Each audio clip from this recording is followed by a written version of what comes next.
पंचकन्या, पांच कन्या, विश्व सुंदरतम कहा है, सबसे सुंदर पांच कन्या का जिक्र होता है, जिनका नाम अगर आप सुबह सुबह ले लेंगे ना तो आपका दिन बन जाता है।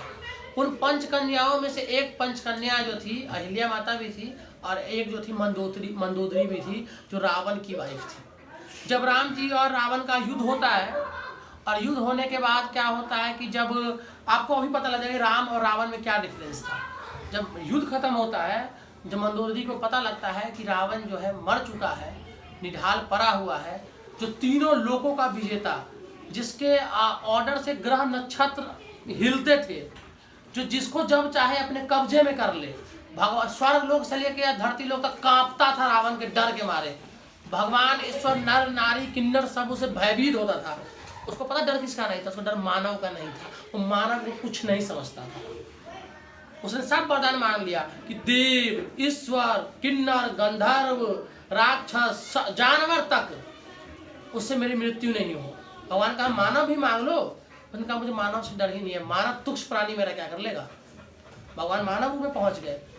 जब उसका वध करते हैं रावण का, मंदोदरी जो अपने पति के डेड बॉडी को देखती है, शव को देखती है, कहती है कि मुझे देखना है एक बार कि आखिर ये कौन इंसान था कि जिस इंसान के मतलब कि जो मेरे पति जैसे महान प्रतापी इंसान को, इसने प्रतापी राजा राक्षस को इसने मार दिया।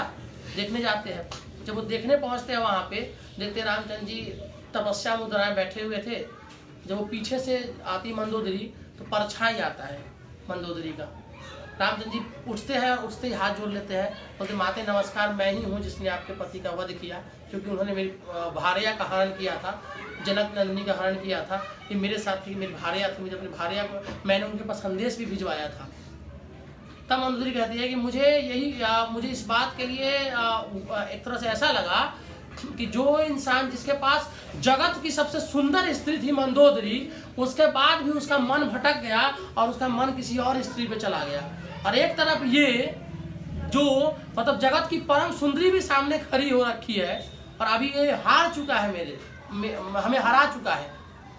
अगर ये चाहे तो मुझे कहेगा मेरी दासी बन जाओ, हम रोक भी नहीं सकते इसको, फिर भी मेरे पे नजर उठा के नहीं देख रहा है। यही अंतर होता है राम और रावण का अंतर, जो सब नहीं निभा सकता है। मंदोदरी से सुंदर माता रानी, मंदोदरी भी माँ का ही दर्जा है। उनको ये मत समझिए मंदोदरी राक्षसी भी तरह राक्षसी थी, वो उनको भी माता का ही दर्जा है। यही दोनों में बनता था। उस जो समाज था, वो समाज जब आगे बढ़ा, जहाँ स्त्रियों की इस तरह देखते थे। जब लक्ष्मण जी निकले थे ढूंढने के लिए माता रानी को और हनुमान जी, तो हनुमान जी पूछते हैं क्या क्या पहचानते हैं इसमें से, तो सब कुछ वो चूड़ामणि दिखाया, मतलब वो जो कान में पहनते हैं, नाक में पहनते हैं, मांग टिक्का, हार। लक्ष्मण जी कुछ नहीं पहचाने। फिर पूछते हैं हनुमान जी की, आगे बढ़ते हैं तो उनको क्या होता है, नूपुर दिखता है पैर में, जो बिछिया जिसको कहते हैं, बिछिया दिखता है उनको। फिर कहते हैं हाँ ये पहचान गया, ये मेरे सीता माता का बिछिया है। लक्ष्मण जी ने कि ये सीता माता का बिछिया है। तो हनुमान जी कहा कि आपने देखा ही नहीं था। तो नहीं, हम हमेशा अपनी भाभी को भी देखे कहाँ, उनको तो बस गए पैर छूते थे और सुबह सुबह तो बिछिया दिखता था और फिर चले आते। उनको मैंने कभी शक्ल को ठीक से नहीं देखा था। अब आजकल देवर भाभी है भोजपुरी, वही बिहार वही भोजपुरी है, देवर भाभी पर अश्लीलता का भरमार लगा रहता है। वही बिहार की वही ना, उत्तर प्रदेश और बिहार में क्या सांस्कृतिक परिवर्तन कुछ नहीं है।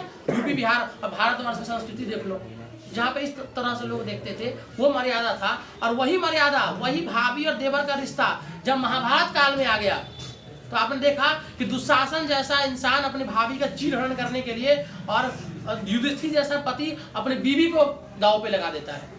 दुशासन अपनी भाभी को भरी सभा में ले आकर चीरहरण कर देता है। यहाँ से समाज गतिशील हो जाता है। समाज में परिवर्तन जो होता है, कहाँ वो दौर था और कहाँ वो दौर। और आज का देख लीजिए, बाप बेटी बाप से सुरक्षित नहीं है, भाई से सुरक्षित नहीं है, दोस्त से सुरक्षित नहीं है। और सबसे ज्यादा भारतवर्ष में ना किसी लड़कियों का, बच्चियों का जो यौन शोषण होता है, जिसको बोलते हैं सेक्सुअल हरासमेंट, सबसे ज्यादा उसके परिवार में होता है, रिश्तेदार से कम उम्र में। ये बहुत बड़ा आंकड़ा है। बहुत सारी चीजों को छुपा दिया जाता है, लोग लालच शर्म हया के डर से, वरना आए दिन गलियों में आप देखते रहिए बचपन में।